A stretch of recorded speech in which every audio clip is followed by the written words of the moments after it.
దేవుని నామానికి మహిమ కలుగును గాక. ఈ రాత్రికాల సమయంలో మరి వాక్యం నిమిత్తం ప్రార్థన చేసుకొని మన వాక్యంలోనికి ప్రవేశిద్దాం. ప్రార్థన. పరిశుద్ధుడా, మమ్మల్ని మిక్కిలిగా ప్రేమించిన మా ప్రియ పరలోకపు తండ్రి, నీ ఘనమైన, నీ శ్రేష్టమైన, నీ మహోన్నతమైన నామమునకు కృతజ్ఞతాస్తుతులు చెల్లిస్తున్నాను తండ్రి. గడిచిన కాలమంతయు మమ్మల్ని కాచి కాపాడి భద్రపరచి ఈ రాత్రికాల సమయంలో నీ పాద సన్నిధిలో చేరి నీ మాటలు నేర్చుకోవటానికి మీరు ఇచ్చిన కృపను బట్టి వందనాలు. ఈ రాత్రికాల సమయంలో నాయన నీ వాక్యాన్ని వివరిస్తూ ఉండగా నీ ఆత్మ సహాయం నాకు అనుగ్రహించి ఇంటున్న మీ పిల్లలకు వినగలిగే చెవులు, గ్రహించుకునే మనసు, అనుసరించే హృదయం ప్రతి ఒక్కరికి దయచేయమని ప్రారంభం నుండి ముగింపు వరకు నీకు మహిమకరంగా, నీ బిడ్డలందరికీ ఆశీర్వాదకరంగా, దీవెనకరంగా మలచమని యేసుక్రీస్తు నామములో ఈ ప్రార్థన మనవులు సమర్పించి అడిగి వేడుకుంటున్నాను తండ్రి, ఆమెన్. మంచిది. ప్రభునందు ప్రియమైన దేవుని పిల్లలారా, ప్రభువైన యేసుక్రీస్తు నామములో మీ అందరికీ హృదయపూర్వకమైన వందనాలు తెలియజేస్తూ ఉన్నాను. ఈ రాత్రికాల సమయంలో పరిశుద్ధ గ్రంథం బైబిల్లో నుండి దానియేలులోనే మంచి లక్షణాలు, దానియేలులో ఉన్న మంచి లక్షణాలు మనం నేర్చుకుందాం. ఒక 7 విషయాలు చెప్పిన మాటలు ముగిస్తాను. జాగ్రత్తగా, శ్రద్ధగా ప్రతి ఒక్కరు కూడా వినాలని ప్రేమపూర్వకంగా తెలియజేస్తూ ఉన్నాను. మీరు గమనించండి, ఈ రోజున మనం దానియేలులో ఉన్న మంచి లక్షణములు మనం ఎందుకు నేర్చుకుంటున్నాము అంటే, దానియేలులో ఉన్నటువంటి లక్షణాలు మనలో ఉన్నాయా? దానియేలు గురించి మనం ఈరోజు ఎందుకు నేర్చుకుంటున్నామంటే, దానియేలులో ఉన్న 7 లక్షణాలు నాలో ఉన్నాయో లేదో ఈ వాక్యం అయిపోయిన తర్వాత మీకు అర్థమవుతుంది. అయితే జాగ్రత్తగా, శ్రద్ధగా మీరు వాక్యాన్ని విన్నప్పుడే మీ హృదయంలోకి వాక్యం వెళ్తుంది. వాక్యం అనేది మీ హృదయంలోకి వెళ్ళాలంటే మీలో ఏముండాలి? జాగ్రత్తగా వినాలి, శ్రద్ధగా వినాలి. ఎలా వినాలి? జాగ్రత్తగా, శ్రద్ధగా వినాలి. కాబట్టి ఈరోజున అంశం ఏంటంటే, దానియేలులో ఉన్న మంచి లక్షణములు. దానియేలులో ఉన్న మంచి లక్షణములు. దానియేలు గ్రంథంలో 12 అధ్యాయాలు దానియేలు గారు రాశారు. దానియేలు 12 అధ్యాయాలు ఉన్నాయి దానియేలు గ్రంథం. దానియేలులో ఉన్న మంచి లక్షణాల్లో ఒక 7 లక్షణాలు నేను చెప్తాను. ఎన్నో లక్షణాలు ఉన్నాయి, ఒక 7 లక్షణాలు నేను చెప్తాను. జాగ్రత్త గమనించండి. దానియేలులో ఉన్న మంచి లక్షణాల్లో మొదటి లక్షణం ఏంటంటే, దానియేలు గ్రంథము, మీ పరిశుద్ధ గ్రంథం బైబిల్ విప్పి చూసినట్లయితే దానియేలు గ్రంథము 1వ అధ్యాయము 8వ వచనం ఒకసారి చూడండి. దానియేలు గ్రంథము 1వ అధ్యాయము 8వ వచనము. రాజు భుజించు భోజనమును, పానము చేయు ద్రాక్షారసమును పుచ్చుకొని తన్ను అపవిత్రపరచుకొనకూడదని దానియేలు ఉద్దేశించి తాను అపవిత్రుడు కాకుండానట్లు వాటిని పుచ్చుకొనకుండా సెలవిమ్మని నపుంసకుల అధిపతిని వేడుకొనగా. చూశారు, ఇక్కడ దానియేలు రాజు భుజించే భోజనము, రాజు భుజించు భోజనము. ఒక రాజుగారు తినే భోజనం ఎలా ఉంటుందండి? ఒక రాష్ట్ర సీఎం గారు, ఇప్పుడు ఉదాహరణకి మన రాష్ట్ర ముఖ్యమంత్రి గారు, లేదంటే ఒక ఎమ్మెల్యే గారు, ఒక మంత్రి గారు, లేదంటే ఒక ప్రధానమంత్రి గారు, వారు తినే భోజనం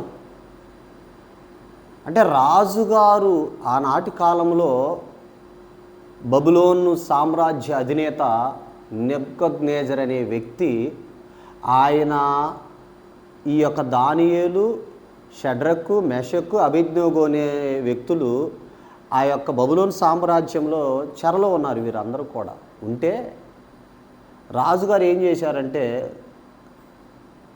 ఎవరెవరైతే కల్దీయుల్లో ఉంటే కొంతమంది ఇల్లు, ఎవరు ఈ యొక్క, ఒకసారి మీరు చూడండి, కల్దీయులు కాదు, ఒకసారి మీరు చూడండి 1వ అధ్యాయము 5వ వచనం, 3వ వచనం. రాజు అస్పెనెజాను తన నపుంసకుల అధిపతిని పిలిపించి అతనికి ఇలాగ ఆజ్ఞాపించెను. ఇశ్రాయేలీల రాజవంశములలో ముఖ్యులై లోపము లేని సౌందర్యమును, సకల విద్యా ప్రవీణతయు, జ్ఞానం కలిగి తత్వజ్ఞానము తెలిసిన వారై రాజు నగరనందు నిలవదగిన కొందరు బాలురును రప్పించి కల్దీయులు విద్యను భాషను వారికి నేర్పుము. మరియు రాజు తాను భుజించు ఆహారములో నుండి తాను పానము చేయు ద్రాక్షారసములో నుండి అనుదిన భాగము వారికి నియమించి 3 సంవత్సరములు వారిని పోషించి పిమ్మట వారిని తన ఎదుట నిలవబెట్టినట్లు ఆజ్ఞ ఇచ్చెను. చూడండి, ఇక్కడ ఆ బబులోను సామ్రాజ్యంలో కల్దీయుల భాషను ఆ యొక్క చెరగని వచ్చినటువంటి వారిలో కొంతమందిని, ఆ జ్ఞానం తెలిసిన వారిని, తత్వజ్ఞానం తెలిసిన వారిని ఎవరన్నా ఉంటే వారిలో కూడా కొంతమందిని తీసుకొని వచ్చి మన భాషను నేర్పించండి అని రాజు నెబుకద్నెజర్ రాజు ఆజ్ఞాపించినప్పుడు, అక్కడ నెబుకద్నెజర్ రాజు ఎవరికి ఆజ్ఞాపించాడంటే నపుంసకులకు అధిపతికి ఆజ్ఞాపించాడు. ఆ అధిపతికి ఆజ్ఞాపించినప్పుడు ఏమని ఆజ్ఞాపించాడంటే, వారు నేను ఏదైతే భోజనం తింటున్నానో, నేను ఏదైతే ద్రాక్షారసం తాగుతున్నానో అదే భోజనము, అదే ద్రాక్షారసము వారికి ఇవ్వండి, 3 సంవత్సరాలు వాళ్ళకి పెట్టండి, నా దగ్గరకు తీసుకొని రండి అంటున్నాడు రాజు. అయితే దానియేలు ఏం చేశాడంట, రాజు భుజించు భోజనమును, రాజు పానము చేయు ద్రాక్షారసమును నాకు వద్దు అన్నాడు. అంటే రాజుగారు భుజించే భోజనం, ఎందుకంటే యూదులు ఏది పడితే అది తినరు, వాళ్ళు ఎక్కడ పడితే అక్కడ తినరు. అప్పుడప్పుడు మన క్రైస్తవుల్లో కూడా మీరు పెట్టింది మేము తింటాం కానీ మేము పెట్టింది మీరు ఎందుకు తినరు అంటుంటారు. బైబిల్ నియమం అది. విగ్రహారాధనకు అర్పించి తినకూడదని బైబిల్ చెప్తుంది. మేము పెట్టింది మీరు ఎందుకు తింటలేదు, మేము తింటాము మీరు తింటలేదు అంటే, రాజు కూడా ఆజ్ఞాపిస్తే బబులోను అధినేత, ప్రపంచానికి ఒక మాటలో చెప్పాలంటే చక్రవర్తి అని, ఎవరు? నెబుకద్నెజరు. ఆ రాజుగారు భుజించే భోజనం నాకొద్దు, ఆ పానం చేసే ద్రాక్షరసం నాకు వద్దన్నాడు. రాజు భుజించు భోజనం ద్వారా తను అపవిత్రపరుచుకుంటున్నాను అనుకుంటున్నాడు. నిజంగా దానియేలులో మంచి లక్షణం ఏంటంటే, తను ఆ భోజనం తిని ఎక్కడ అపవిత్రమైన జీవితానికి వెళ్ళిపోతున్నాననే ఉద్దేశంతో ఆయన ఉన్నాడు దానియేలు. మొట్టమొదటిగా మనం నేర్చుకోవాల్సిన ఆత్మీయ పాఠం ఏంటంటే, దానియేలులో ఉన్న మంచి లక్షణం. నేను 7 పాయింట్లు చెప్పాలంటే త్వరగా ముందుకు వెళ్ళిపోతాను, జాగ్రత్తగా గమనించండి. ఇక్కడ దానియేలులో మంచి లక్షణాల్లో మొదటి లక్షణం ఏంటంటే, పవిత్రమైన జీవితం కలిగిన వాడు. ఎలాంటి జీవితం? పవిత్రమైన జీవితం కలిగిన వాడు దానియేలు. రాజు భుజించే భోజనం వద్దన్నాడు, రాజు పానము చేయు ద్రాక్షరసం వద్దన్నాడు, తను అపవిత్రపరచుకోకూడదు అనుకున్నాడు కనుక అక్కడ దానియేలు వద్దన్నాడు. అయితే ఒక మాట ఏం జరిగిందంటే 9వ వచనంలో, 8 కూడా చదువుకుందాం మరొకసారి. రాజు భుజించు భోజనమును పానము చేయు ద్రాక్షరసమును పుచ్చుకొని తన్ను అపవిత్రపరచుకొనకూడదని దానియేలు ఉద్దేశించి తాను అపవిత్రుడు కాకుండానట్లు వాటిని పుచ్చుకొనకుండా సెలవిమ్మని నపుంసకుల అధిపతిని వేడుకొనగా, దేవుడు నపుంసకుల అధిపతి దృష్టికి దానియేలునకు కృపా కటాక్షమునంద అనుగ్రహించిన గనుక నపుంసకుల అధిపతి దానియేలుతో ఇట్లైనను, మీకు అన్నపానములను నియమించిన రాజగు నా యజమానునికి నేను భయపడుచున్నాను. మీ ఈడు బాలుర ముఖముల కంటే మీ ముఖములు కృషించినట్లు ఆయనకు కనపడనేలా, అట్లయితే మీరు రాజు చేత నాకు ప్రాణాప్రాయం కలగజేతురు. నపుంసకుల అధిపతి దానియేలు అనన్య మిషాయేలు అజర్యా అను వారి మీద నియమించిన నియమాకునితో దానియేలు ఇట్నెను, భోజనమునకు శాఖా ధాన్యాదులను దానియేలు ఇట్లనెను, భోజనమునకు శాఖా ధాన్యాదులను పానమునకు నీళ్లును నీ దాసుల మగు మాకిప్పించి దయచేసి 10 దినముల వరకు మమ్మను పరీక్షింపుము. పిమ్మట మా ముఖములను రాజు నియమించిన భోజనము భుజించు బాలుర ముఖములను చూసి నీకు తోచినట్టుగా నీ దాసులమైన ఎడల జరిగింపుము. చూడండి, రాజు భుజించే భోజనం ఎవరైతే పానం చేస్తున్నారో భోజనం చేస్తున్నారో వారు ముఖముల కంటే మా ముఖం కలకల్లాడతాయి, అందంగా ఉంటాయి. అసలు మీకేం తెలుసు, ఈ రోజున మటను ఇవన్నీ తింటే ఏదో మనిషి బలంగా ఉంటాడు, ఏదో ఇంకా ఎంతో స్టాండర్డ్గా ఉంటాడు అనుకుంటారు. ఏమండి, ఎంతో స్ట్రెంగ్త్, ఎంతో బలంగా ఉంటాడు అని అనుకుంటారు. కానీ అసలు శాఖాధాన్యాదులు ఆది కాండంలో మీరు 9వ అధ్యాయం నుంచే మాంసం స్టార్ట్ అయింది. కానీ మీరు ఆది కాండానికి ముందు వెళ్ళిపోతే ఆది కాండంలో ఆదాం 930 సంవత్సరాలు బ్రతికితే ఆయన శాకాహారమే తిన్నాడు. శాకాహారమే, కూరగాయలే.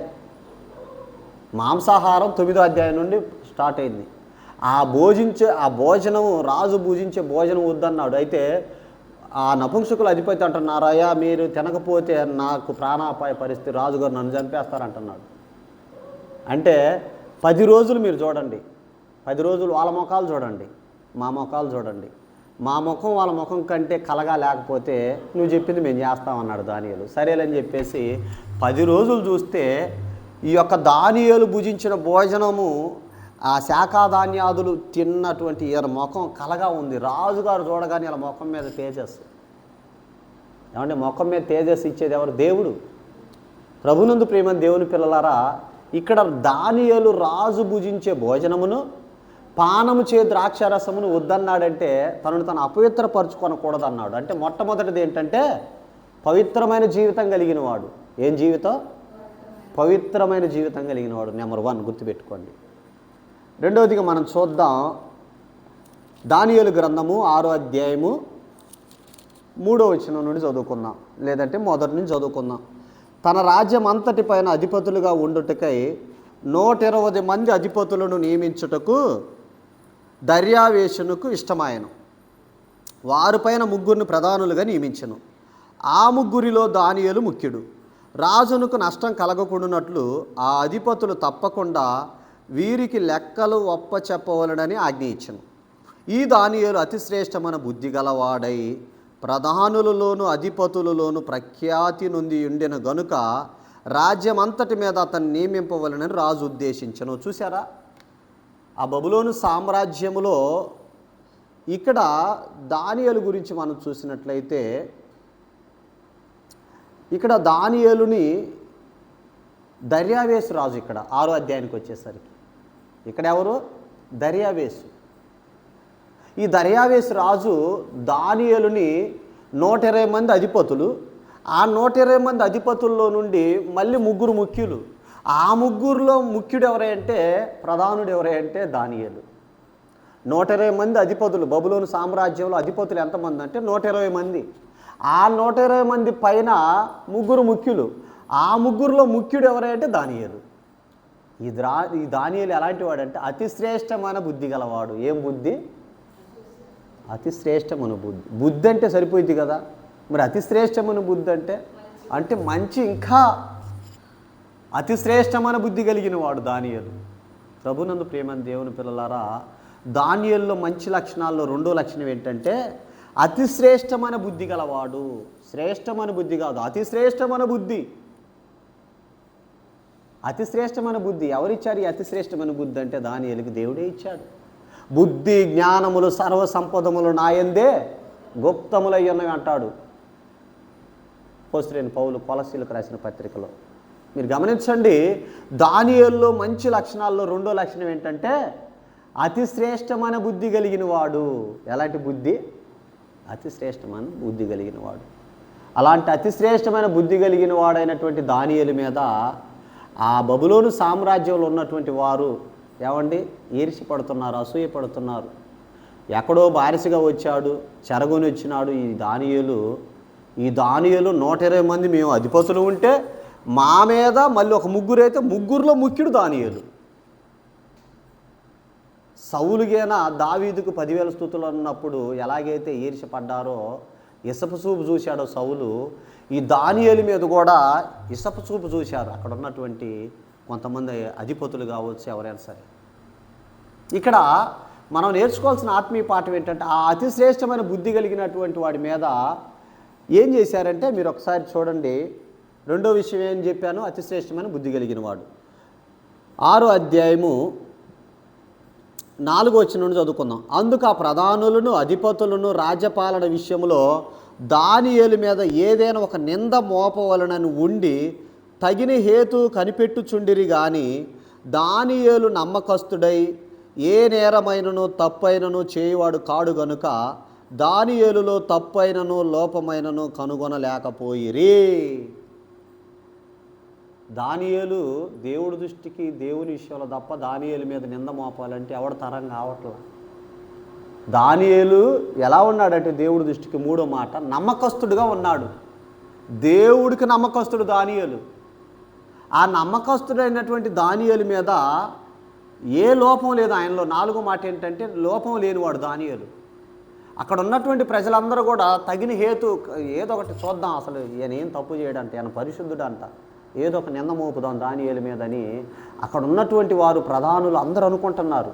దానియేలు మీద ఏదో ఒక నింద మోపాలని. దానియేలు మీద నింద మోపాలనుకుంటున్నప్పుడు దానియేలు అంట ఏం లేదంట, మనం చదువుకున్నాం ముందు, పవిత్రమైన జీవితం కలిగిన వాడని చెప్పుకున్నాం, అతి శ్రేష్టమైన బుద్ధి గలవాడని చెప్పుకున్నాం, దేవుడికి నమ్మకస్తుడు అంట దానియేలు. దేవుడికి నమ్మకస్తుడైతే ఇంకా దానియేలు మీద ఇంకా నింద దేవుడే మోపాలు మోపితే ఏదైనా మనుషులు వాళ్ళు మోపాలంటే ఏది కనపట్ల. అయితే అతి శ్రేష్టమైన బుద్ధి కలిగిన వాడు మూడోది నమ్మకస్తుడు, దేవుడికి నమ్మకంగా బ్రతుకుతూ ఉన్నాడు దానియేలు. నాలుగోది ఏంటంటే లోపం లేనివాడు.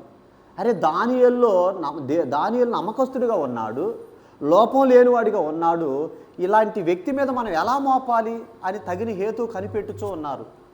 ఏదో కారణం కనిపెట్టుచూ ఉన్నప్పుడు ఏం జరిగింది అంటే చూడండి, అక్కడ వాళ్ళు అనుకుంటున్నారు 5వ వచనం, అందుకు ఆ మనుషులు అతన్ని దేవుని పద్ధతి విషయమందే కానీ మరి ఏ విషయమందున అతనిలో లోపం కనుగొనలేమనుకొనిరి.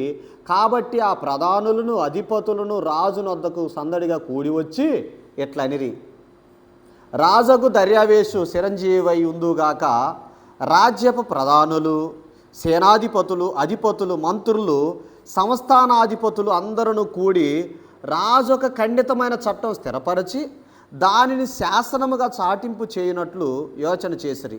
ఎట్లనగా ఏంటి ఆ చాటింపు అంటే, 30 దినముల వరకు నీ యొద్ద తప్ప మరి ఏ దేవుని యొద్దనైనను మానవుని యొద్దనైనను ఎవడను ఏ మనవి చేయకూడదు. ఎవడైనను చేసిన ఎడల వాడు సింహముల గుహలో పడద్రోయబడును. రాజా ఈ ప్రకారముగా రాజు శాసనం ఒకటి పుట్టించి మాదీయుల యొక్కయు పారసీకుల యొక్కయు పద్ధతిని అనుసరించి స్థిరమగు శాసనముగా ఉండునట్లు దాని మీద సంతకం చేయమని మనవి చేసిరి. కాగా రాజుకు దర్యావేసు శాసనం రాయించి సంతకం చేసెను. చూసారా, ఎవరి కోసం ఈ చట్టం, ఎవరి కోసం ఇదంటే దానియేలు కోసం. అక్కడ ఉన్నటువంటి ప్రజలు దానియేలుని మనం దేవుని విషయంలో తప్ప ఏ విషయంలో అంటే ఎంత పవిత్రమైన జీవితం కలిగిన వాడండి, ఏమండి, అతి శ్రేష్టమైన బుద్ధి కలిగిన వాడు, నమ్మకస్తుడు, లోపం లేనివాడు, ఏమండి, అలాంటి దానియేలు మీద ఏ తప్పైనను ఏ నిందైనను ఏ నేరమైనా కనుగొనలేకపోయారు. ఇంకా లాభం లేదనుకొని దేవుని పద్ధతి విషయంలో తప్ప దానియేలు మీద మనం ఏం కనుగొనలేమని. ఎందుకంటే ఒక మాటలో చెప్పాలంటే దేవుడు పిచ్చోడు దానియేలు, దేవుడు అంటే పిచ్చి. అలాంటి దానియేలుని ఎలాగైనాను తప్పు నేరం మోపాలని చెప్పేసి రాజుగారి దగ్గరికి వెళ్ళి, రాజుగారు ఒక నెల రోజుల వరకు ఏం చేయకూడదంట. అక్కడే చెబుతున్నాడు, నెల రోజుల వరకు ఏం చేయకూడదంట. ఎట్లనగా 30 దినముల వరకు నీ యొద్ద తప్ప మరి ఏ దేవుని యొద్దనైనను మానవుని యొద్దైనను ఎవడను ఏ మనవి చేయకూడదు. నెల రోజుల వరకు ఏ దేవునికైనాను నీ యొద్ద తప్ప ఏ మానవుని యొద్దైనా మనవి చేయకూడదని ఒక శాసనం పుట్టించారు నెల రోజుల వరకు. అయితే చివరికి శాసనం చేయించిన వాళ్ళు సంతకం కూడా రాజుగారి ముద్ర. మీకు అర్థమయ్యే భాషలో చెప్పాలంటే, ఇప్పుడు గవర్నమెంట్కి ఏదన్నా అప్పు ఉన్నప్పుడు ఇంటికి సీల్ వేస్తారు. ఆ సీల్ వేసారనుకోండి, ఆ సీల్ వేసినప్పుడు ఆ ఇంటి తలుపులు ఎవరు రద్దీస్తే అది నేరం అవుతుంది, కేసు అవుతుంది. అయితే రాజుగారు ఏం చేశారంటే ఆయన ముద్ర, ఆ శాసనం పుట్టించారు వీళ్ళు. శాసనం ఎవరి కోసం? దానియేలు కోసమే. అది రాజుగారికి తెలియదు ఆ సంగతి. దానియేలు కోసం ఏం చేశారంటే శాసనాన్ని పుట్టించి రాజుగారి చేత సంతకం చేయించుకొని వచ్చారు. వస్తే ఏం జరిగింది అక్కడ మీరు చూడండి. చూడండి అక్కడ 10వ వచనం, ఇట్టి శాసనము సంతకం చేయబడినని దానియేలు తెలుసుకొనినను అతడు తన ఇంటికి వెళ్ళి యథాప్రకారముగా అనుదినం 3 మోకాళ్ళూని తన ఇంటి పైగది కిటికీలు యెరూషలేము తట్టునకు తెరవబడి ఉండగా తన దేవునికి ప్రార్థన చేయుచు ఆయన స్తుతించుచూ వచ్చెను. చూసారా, ఇట్టి శాసనం సంతకం చేయబడినను. అబ్బాయ్, నెల రోజుల వరకు ఏ దేవునికైనాను మానవునికైనాను మీరు మొక్కితే ఖచ్చితంగా సింహాల గుహలో వేస్తారని చెప్పి శాసనం వచ్చింది. యథాప్రకారం ఇట్టి శాసనము సంతకం చేయబడినను తెలుసుకొనినను యథాప్రకారంగా వెళ్ళాడు. అనుదినం 3 సార్లు రోజుకు ప్రార్థన చేస్తున్నాడు. మరి మీరు ఎన్నిసార్లు ప్రార్థన చేస్తున్నారో రోజుకి? అనుదినం 3 సార్లు ప్రార్థన చేస్తున్నాడు. ఆ ప్రార్థన కూడా ఎటువైపు తిరిగాడంట? యెరూషలేము వైపు తిరిగి, యెరూషలేము వైపు తిరిగి ఆ కిటికీలు తీసి ప్రార్థన చేస్తున్నాడు మోకాల్లోని. ప్రార్థన చేస్తుంటే ఏం జరిగిందండి? అక్కడే చూడండి. ప్రార్థన చేస్తుంటే ఏం జరిగింది అక్కడ చూడండి. 10వ వచనం మరి చదువుతాను. ఇట్టి శాసనం సంతకం చేయబడినని దానియేలు తెలుసుకొనినను అతడు తన ఇంటికి వెళ్ళి యథాప్రకారముగా అనుదినము 3 మారు మోకాళ్ళూని తన ఇంటి పై గదికి కిటికీలు యెరూషలేము తట్టును తెరవబడి ఉండగా తన దేవునికి ప్రార్థన చేయుచు ఆయన స్తుతించుచు వచ్చెను. ఆ మనుషులు గుంపు కూడి వచ్చి దానియేలు తన దేవునికి ప్రార్థన చేయుటయు ఆయనను బతిమాలుకొనుటయు చూసి రాజు సముఖమునకు వచ్చి శాసన విషయమును బట్టి, రాజా 30 దినముల వరకు నీకు తప్ప మరి ఏ దేవునికైనాను మానవునికైనాను ఎవడను ప్రార్థన చేయకూడదు. ఎవడైనాను చేసిన ఎడల వాడు సింహములు గుహలో పడద్రోయబడునని నీవు ఆజ్ఞ ఇయ్యలేదా అని మనవి చేయగా. చూశారా? రాజుగారు చేసిన శాసనం. రాజుగారి దగ్గరికి వెళ్ళారు. ముందు దానియేలు దగ్గరికి వచ్చారు. దానియేలు గారు ప్రార్థన చేస్తుంటే దానియేలును చూశారు. అసలు దానియేలు గారి కోసమే కదా ఆ చట్టం. దానియేలు దగ్గరకు వచ్చి ఖచ్చితంగా ఎవరు చెప్పిన ఎండో ప్రార్థన చేసుకుంటాడు. ఏమండి, మరణమే ఎదురైనా మనకింకా రేపు ప్రభుత్వం అయితే షడ్రక్ మెషక్ అబేద్నెగోలు అగ్నిగుండంలో వేయబడతారు. వాళ్ళు కూడా మా దేవుడు రక్షించే సమర్థుడు, ఒకవేళ రక్షింపకపోయినను నీ ప్రతిమకు నీకు మాత్రం మొక్కం అన్నారు. అది గొప్పతనం అంటే ఏంటి? రాజు ఏ నెబుకద్నెజరు అంటారు వాళ్ళు. ఎవరు? షడ్రక్ మెషక్ అబేద్నెగోలు. వాళ్ళ ధైర్యం చూడండి, ఎంత ధైర్యం. ఇక్కడ ఈ యొక్క రాజు శాసనం ఈ ప్రపంచంలో ఉన్నటువంటి ప్రతి మనిషి కూడా దేవుడు కలిగిన వారు వీరు. సృష్టికర్త అయిన దేవుడు ఎదుట నేను దేవునికి భయపడాలి, వీళ్ళకి భయపడేది ఏంటి? అసలు నరమాతృలు మనిషిని ఏం చేయగలరండి? నరమాతృని ఏదైనా చేయగలిగినాడంటే దేవుడు. అసలు మనుషులందరి ప్రాణం ఎవరి వశంలో ఉన్నాయి తెలుసా? దేవుని వశంలో ఉన్నాయి. ప్రాణం తీసేది దేవుడు, ప్రాణం పోసేది దేవుడు. దానియేలుకు తెలుసు నా దేవుడు ఎంత గొప్ప దేవుడు అని. ఆయన నీతిమంతుడని దానియేలుకు తెలుసు. కాపాడేది దేవుడని తెలుసు. ఎవరికి అదురుపోల దానియేలు. అది ఆయన యొక్క ధైర్యం. ఏమండి, నీతిమంతుడు సింహం వలె ధైర్యంగా ఉంటాడండి. తప్పు చేయని వ్యక్తి నీతిమంతుడు ధైర్యంగా ఉంటాడు. ప్రభునందు ప్రియమైన దేవుని పిల్లలు మీరు గమనించండి. ఇక్కడ దానియేలు మీద ఆ యొక్క తప్పుడు శాసనం పుట్టిస్తే రాజు దగ్గరికి వెళ్ళారు. రాజు దగ్గరికి వెళ్ళి, రాజుగారు మాదీయుల యొక్కయు పారసీకుల యొక్కయు పద్ధతి ప్రకారం ఆ సంగతి స్థిరము, ఎవరునూ దాన్ని రద్దుపరచజాలరా నేను. అందుకు వారు, చెరపట్టబడిన యూదుల్లోనున్న ఆ దానియేలు నిన్నే గాని నీవు పుట్టించిన శాసనమనే గాని లక్ష్య పెట్టక అనుదినం 3 మారు ప్రార్థన చేయుచు వచ్చుచున్నాడండ్రి. అయ్యా రాజుగారు, యూదుల్లో నుండి చెరలోకి వచ్చినటువంటి దానియేలు నిన్ను కానీ నీవు పుట్టించిన శాసనమనే కానీ ఏం చేశారంట? నీ మాట వినలేదయ్యా, నీ మాటకి భిన్నంగా ఉన్నాడయ్యా దానియేలు, నీ మాట వింటలేదని చెప్పారు. ఎవరికి? దర్యావేషు రాజుకి. అప్పుడు రాజు ఏమంటున్నారు చూడండి, ఆ దానియేలు నిన్నే గాని నీవు పుట్టించిన శాసనమనే గాని లక్ష్య పెట్టక అనుదినం 3 మారు ప్రార్థన చేయుచు వచ్చుచున్నాడండ్రి. రాజు ఈ మాట విని బహుగా వ్యాకులపడి దానియేలును రక్షింపవలనని తన మనసు దృఢం చేసుకొని సూర్యుడు అస్తమించే వరకు అతన్ని విడిపించుటకు ప్రయత్నం చేశాను. ఏమండి, రాజుకు తెలుసు దానియేలు ఎంత నీతిమంతుడు. ప్రభునందు ప్రియమైన దేవుని పిల్లారు గమనించండి. దానియేలు యొక్క విధానం మొత్తం, దానియేలు ఎంత పరిశుద్ధుడు రాజుగారికి తెలుసు. కనుకనే దానియేలే సింహాల బోన్లో వేయబడుతున్నాడని దానియేలు తప్పించడానికి ప్రయత్నించాడు. ఎవరు? రాజుగారు. రాజు దుఃఖపడ్డాడు, వ్యాకులు పట్టడం అంటే బాధపడటం. బాధపడ్డాడంట. బాధపడి ఎలాగైనా దానియేలును రక్షింపవాలని తన మనసు దృఢం చేసుకొని సూర్యుడు అస్తమించే వరకు, అంటే పొద్దుపోయేంతవరకు, సూర్యుడు అస్తమించే వరకు ఏం చేశాడంట, అతన్ని విడిపించుటకు ప్రయత్నం చేసెను. ఆ మనుషులు దీన్ని చూసి రాజసన్నిధికి సందడిగా కూడి వచ్చి, రాజు స్థిరపరిచిన ఏ శాసనమును గాని తీర్మానమును గాని ఎవడను రద్దుపరచజాలడు, ఇది మాదీయులకును పారసీకులకును విధి అని తమరు తెలుసుకొనవలననిరి. అంతటా రాజు ఆజ్ఞేయగా బంట్రోతులు దానియేలును పట్టుకొని పోయి సింహముల గుహలో పడద్రోసిరి. పడద్రోయగా రాజు, నీవు అనుదినం తప్పక సేవించుచున్న నీ దేవుడే నిన్ను రక్షించునని దానియేలుతో చెప్పాను. ఎవరు? బబులోను చక్రవర్తి దర్యావేసు రాజు. చివరికి రాజు వల్ల కూడా కాదు, రాజు శాసనం అది పుట్టించి ఆయన ముద్ర వేసిన తర్వాత ఆ చట్టాన్ని మార్చటం రాజు వల్ల కూడా కాదు. ఇదే సెంటెన్సు, ఇదే జీవిత విధానం, దానియేలులో ఉన్న లక్షణాలు మనం ప్రభువులో చూస్తాం. ఏమండి, దానియేలు చూస్తే ప్రభువుని చూసినట్టే ఉంటుంది.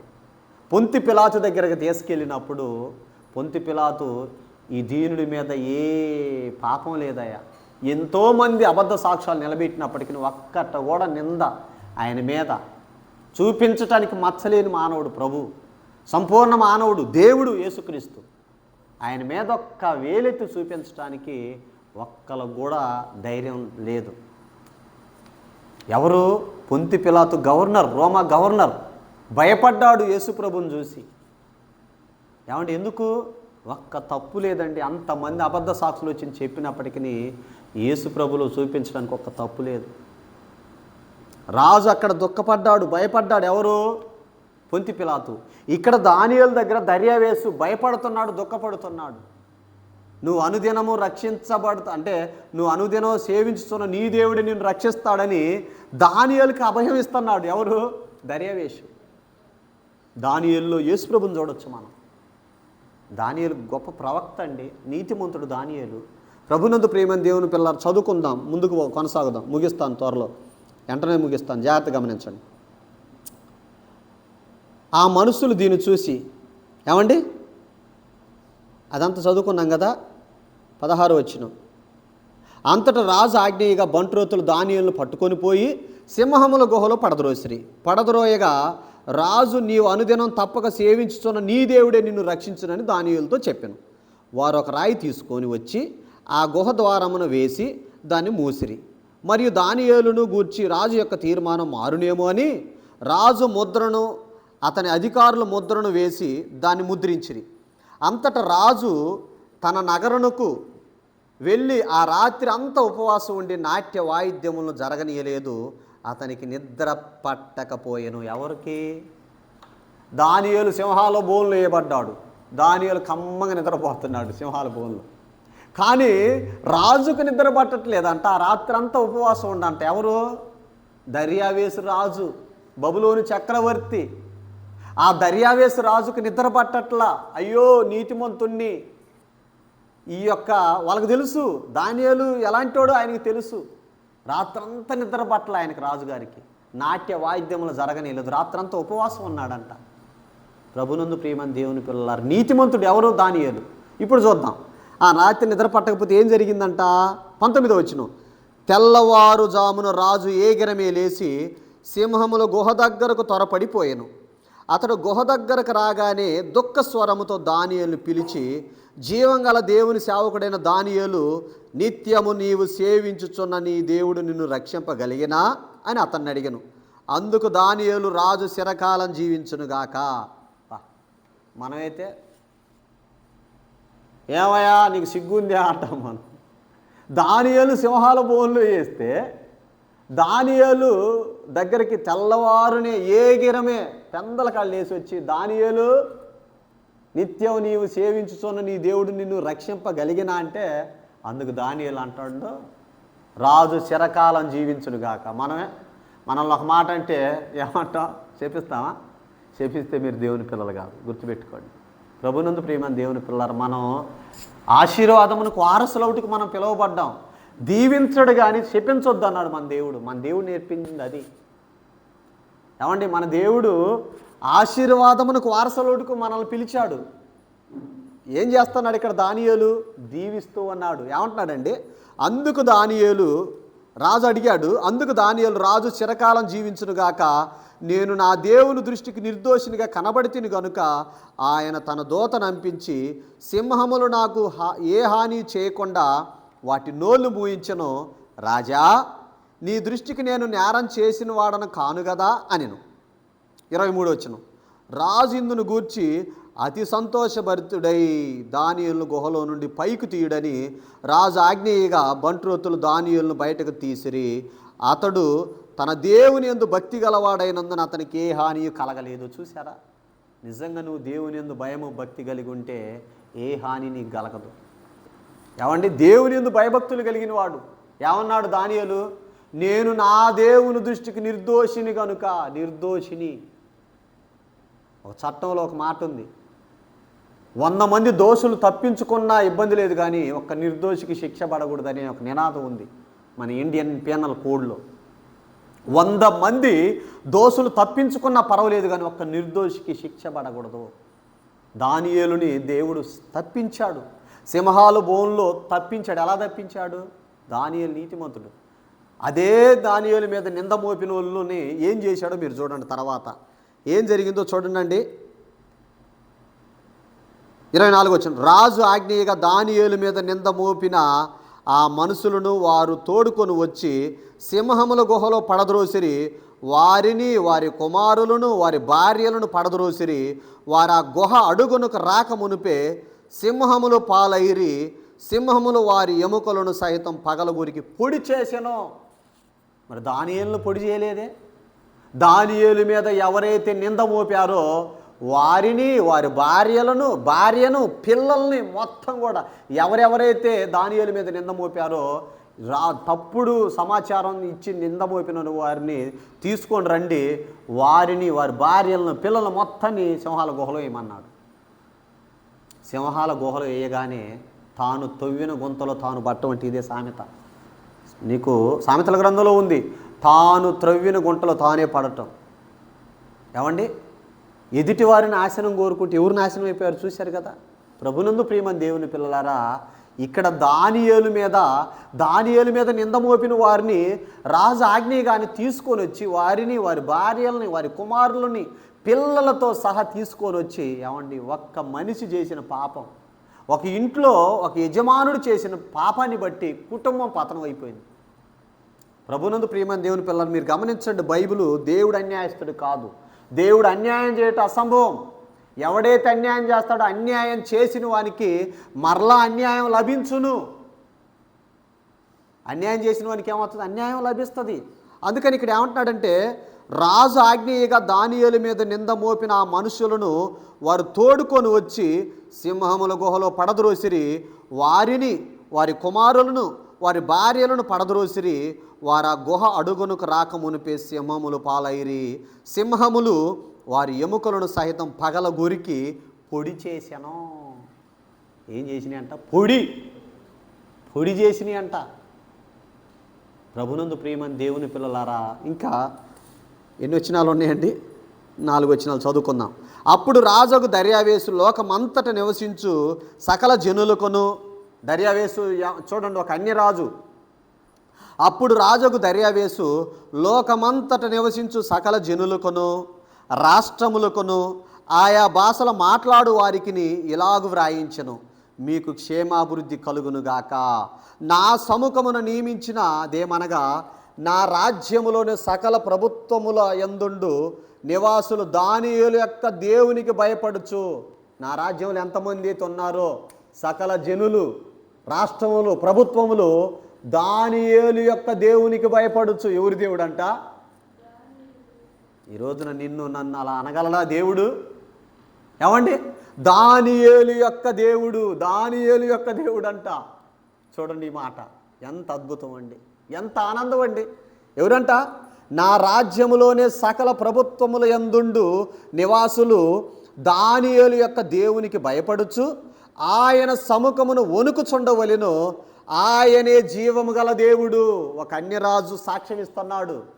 ఆయనే జీవము గల దేవుడు, ఆయనే యుగ యుగములుండువాడు, ఆయన రాజ్యం నాశనమును కానేరదు. ఆయన ఆధిపత్యం తుదమట్టును కుండును. ఆయన విడిపించువాడును రక్షించువాడునయ్యుండి పరమందును భూమి మీదను సూచక్రియలను ఆశ్చర్య కార్యములను చేయువాడు ఆయనే. సింహముల నోట నుండి దానియేలును రక్షించనని వ్రాయించెను. చూసారా, ఈ దానియేలు దర్యావేసు ప్రభుత్వ కాలమందును పారసీకుడగు కోరేసు ప్రభుత్వ కాలమందును వర్ధిల్లెనో. ఏమండి, దానియేలు గ్రంథములో 6వ అధ్యాయములో 28 వచనాలు. ఏమండి, ఈ 28 వచనాలు చెప్పాలంటే కొన్ని రోజులు చెప్పుకోవచ్చు. 6వ అధ్యాయంలో 7 విషయాలు చెప్పాలి కాబట్టి 7 విషయాల్లో దానియేలులోని మంచి లక్షణాలు 7 విషయాలు చెప్పాను కదా. మొదటగా 7 విషయాల్లో మొదటి లక్షణం జాగ్రత్తగా గమనించండి. ఇక్కడ ఏమండి, దానియేలులో మంచి లక్షణాలు ఉన్నాయి. దానియేలు దేవుడు. ఇప్పుడు మనకి దానియేలులో ఉన్న లక్షణాలు రాబోతున్న క్రీస్తుకి ఛాయగా ఉన్నాయి. ఇది ఛాయ అయితే క్రీస్తు నిజస్వరూపం. అసలు క్రీస్తులో ఒక్క పాపం లేదు. నా యందు పాపం ఉన్నదని మీలో ఎవడ స్థాపించును? పాపం లేనివాడు దేవుడు. దేవుడు అంటే పరిశుద్ధుడు. ఒక అన్యరాజు సాక్ష్యం ఇచ్చాడు, ఆయనే జీవం కలిగిన దేవుడు అని. ఏమండి, ప్రభునందు ప్రియమైన దేవుని పిల్లారు, మీరు గమనించండి. దానియేలులో ఉన్న మంచి లక్షణములు ఎన్ని విషయాలు చెప్పాను? 7 విషయాలు చెప్పాను. ఎన్ని విషయాలు? 7 విషయాలు. ఒకటేంటి? పవిత్రమైన జీవితం కలిగిన వాడు. 2 అతి శ్రేష్టమైన బుద్ధి గలవాడు. 3 నమ్మకస్తుడు. 4 లోపము లేనివాడు. 5 ప్రార్థనాపరుడు. 6 జీవం కలిగిన దేవుని సేవకుడు. 7 దేవునికి బహుప్రియుడు. ఇది దానియేలు గ్రంథం 9:23లో ఉంటుంది, దేవునికి బహుప్రియుడు అనే మాట. 7 విషయాలు చెప్పాను. ఈ 7 విషయాలు 6వ అధ్యాయంలో రాయించాడు దేవుడు. ఇంకా లేఖనాలు, ఇంకా దానియేలులో ఉన్న లక్షణాలు తీస్తే ఎన్నో వస్తాయి. బైబిల్ అనేది గని. మన ఛానల్ పేరు కూడా అదే, బైబిల్ గని. దానియేలు గ్రంథం ఎన్నిసార్లు చదివినా కానీ కొత్తదనంగానే కనపడుతుంది. బైబిల్ నువ్వు ఎన్నిసార్లు చదివినా గని త్రవ్వే కొంది నిధి బయటకు వస్తుంటుంది. అలాంటి గని. దయచేసి గమనించండి. దానియేలులో మంచి లక్షణాలు 7 ఉన్నాయి. ఈ 7 మంచి లక్షణాలు నీలో ఉండాలంటే నువ్వు క్రీస్తుతో అంటు కట్టబడాలి. నిజమైన ద్రాక్షావల్లి నేను, నా తీగల మీరు. తీగ ద్రాక్షావల్లిలో ఉంటేనే బహుగా ఫలిస్తుంది. నాకు వేరుగా ఉండి మీరు ఫలించలేరు అన్నాడు ప్రభు. ప్రభునందు ప్రేమ దేవుని పిల్లారు, గమనించండి. ఈ 7 లక్షణాలు మనం కూడా కలిగి ఉండాలని, ఈ 7 లక్షణాలు కలిగి ఉంటే ఆ పరమందున్న దేవుడిని మనం చూస్తామని ఈ రాత్రికాల సమయంలో నీవు నేను మనం అందరం తెలుసుకోవాలని దేవుడు మనకి హెచ్చరిక చేశాడు. ఈ 7 విషయాలు గుర్తుపెట్టుకోండి. ఒకటేంటి? పవిత్రమైన జీవితము కలిగిన వాడు. రెండోది చెప్పరేంటండి? ఒకటి పవిత్రమైన జీవితం కలిగిన వాడు. రెండోది ఏంటి? అతి శ్రేష్టమైన బుద్ధి కలిగిన వాడు. 3 నమ్మకస్తుడు. 4 లోపము లేనివాడు. 5 ఏంటండి? ప్రార్థనాపరుడు. 6 జీవం కలిగిన దేవుని సేవకుడు. 7 దేవునికి బహుప్రియుడు. దానియేలు దేవునికి బహుప్రియుడు. యేసుక్రీస్తుని కూడా ఆయన బాప్తీసం తీసుకున్న వెంటనే యోర్దాను నదిలో బాప్తీసం ఇచ్చి యోహాను చేత బాప్తీసం పొంది ఒడ్డుకు రాగానే ఆకాశం చీల్చబడి దేవుని ఆత్మ పావురం వలె యేసుప్రభు మీదకి వచ్చిన తర్వాత తండ్రి మాట్లాడుతున్నాడు, ఈయన నా ప్రియ కుమారుడు, ఎందు నేను ఆనందించుతున్నాను. ఈయన నా ప్రియుడు, నాకు ఇష్టమైన ప్రియుడు అంటాడు. లోకస్వార్తలో ఉంది, నా ప్రాణమునికి ఇష్టడైన ప్రియుడు అంటాడు. మనం కూడా ఆయనకి ఇష్టంగా బ్రతకాలని, దానియేలులో ఉన్న మంచి లక్షణాలు మనం కలిగి ఉండాలని నేను కోరుకుంటూ ఈ రాత్రికాల సమయంలో నా మాటలు ముగిస్తూ ఉన్నాను. ప్రార్థన చేసుకుందాం. పరిశుద్ధుడా, ప్రేమ కలిగిన మా తండ్రి, మహోన్నతుడా, దయగలిగిన మా దేవ, ఈ రాత్రికాల సమయంలో నాయన మరి దానియేలు గ్రంథములో ఉన్న 6వ అధ్యాయములో 28 వచనాలు ధ్యానించుటకు సహాయం చేశారు. దానియేలులోనే మంచి లక్షణాలు 7 విషయాలు నాయన మరి మేము పాటించేవారిగా ఉండాలి. ఈ మాటలు నీ పిల్లల హృదయాల్లో 30 60 100 ఫలించే విధంగా సహాయం చేయండి. ఇదిగో నాయన, యూట్యూబ్ ద్వారా ఎంతమంది అయితే ఈ వాక్యాన్ని వింటున్నారో ప్రతి కుటుంబాన్ని పేరు పేరున ఆశీర్వదించండి.